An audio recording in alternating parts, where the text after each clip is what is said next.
ArtFight 2026 has been filled with controversy, and it hasn't even started yet. In case you are unaware of what ArtFight is, I'll give you a quick summary. Feel free to fast forward if you already know or just don't care. ArtFight is an annual art gifting game. Any artist of any skill level can participate. All mediums of art are accepted: digital, traditional, crochet, etc. I've even seen some people make cookies that look like the OC or / original character, which I thought was the coolest thing ever. I have personally participated 3 years in a row.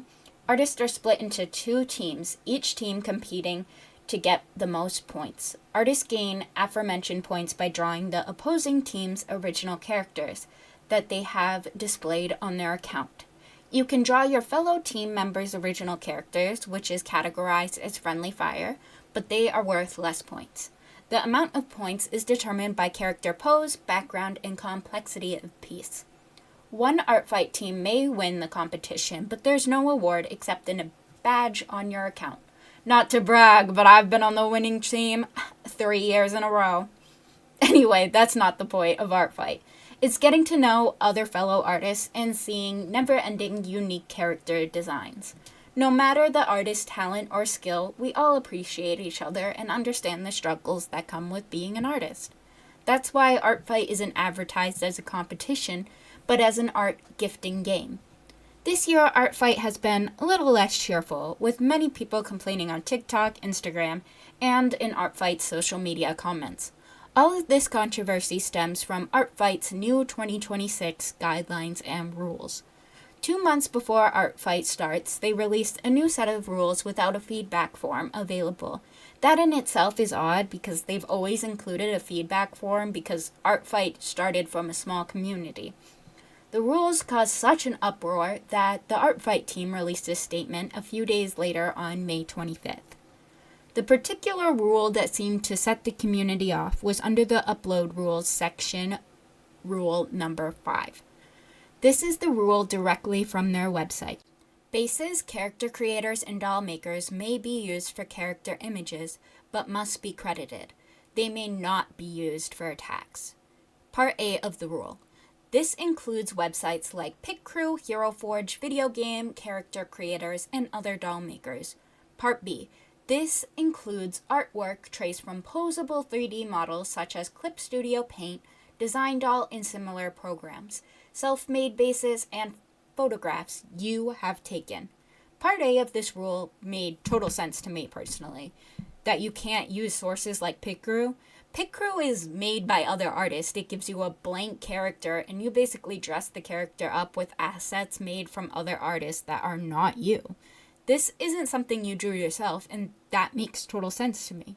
What doesn't make sense at all is Part B of this rule, which prohibits posable 3D models, self-made bases, and your own freaking photographs.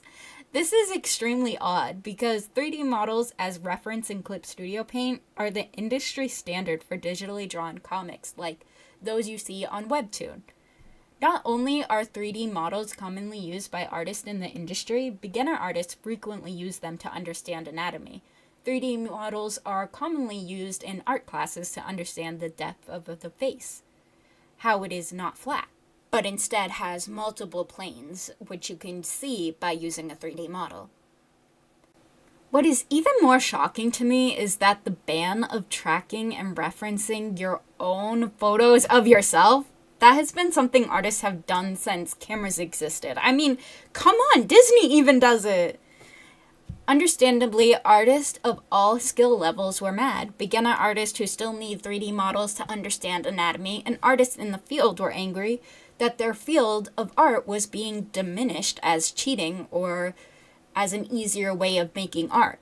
If you go to ArtFight's Instagram, you will see it's full of upset comments from all kinds of artists, though you won't see any comments on their recent posts because they turned them off, even though they said, I quote, "Thank you for your patience and feedback so far." However, in this case, it is understandable that they turned off comments due to the harassment of their staff.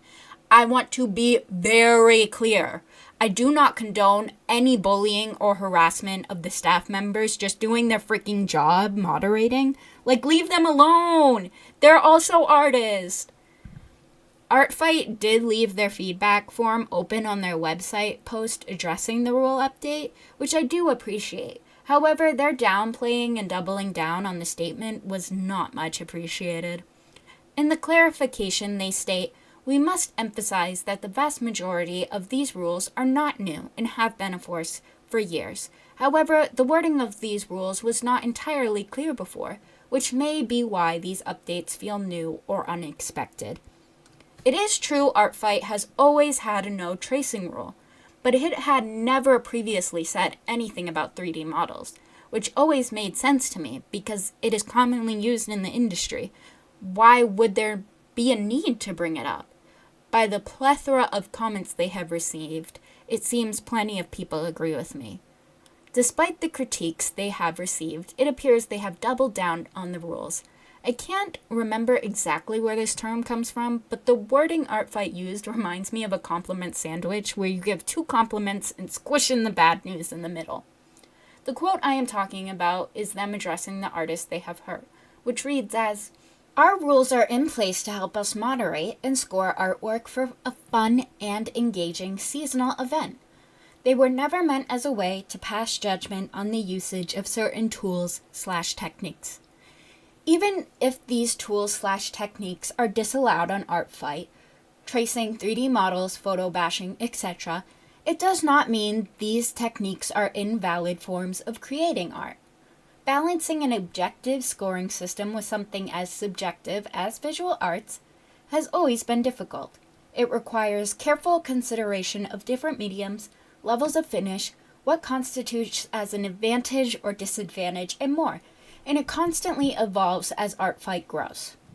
It got progressively harder to read their statement because they used the tiniest font known to freaking man for several footnotes. If you have dyslexia like I do, it makes the announcement and rules on the site very inaccessible, which isn't really shocking that Artfight team didn't think about inaccessibility, considering their rules make it really hard for beginner artists to participate, even though the whole point of Artfight is for every artist. Artfight attempts to explain they understand that these tools are industry standard, but then proceed to call it an unfair advantage. The exact thing Artfight says is these rules existed to protect the work of other creatives and to prevent potential unfair advantages during the event. However, we recognize these are common tools used in art communities and the industry at large. The way Artfight team talked about 3D models reminds me of how people often talk about digital art, that it's quote-unquote easier, even though it is another art form with its own set of rules. For example, color theory is entirely different digitally versus traditionally, because digitally there are 2 color spaces, CMYK and RGB. I still don't really understand how they would enforce this rule anyway, because how are they going to know that you reference your own photo of yourself that no one else has seen except you? I just don't understand why they're going so down the strict path of rules, because Artfight has always been about having fun. It's not like an intense game where you get monetary value or if there's like a huge prize at the end. That would be one thing. I'd understand these strict rules. But this is just supposed to be a fun game, so I don't really understand. I say they are taking the right steps in the right direction by reopening the feedback form. However, there are still many artists saying they are not participating this year due to rules or in solidarity with their other artist. I don't know if this is controversial, but I'm still participating in Artfight, as I have for many years, and I don't want to ruin my streak. Let me know with your thoughts, opinions about Artfight's updated rules and statement. Will you be participating in Artfight, or has this ruined your Artfight spirit? Please let me know in the comments down below. I'd love to know your opinions and thoughts. But most importantly, everyone, stay weird. Bye!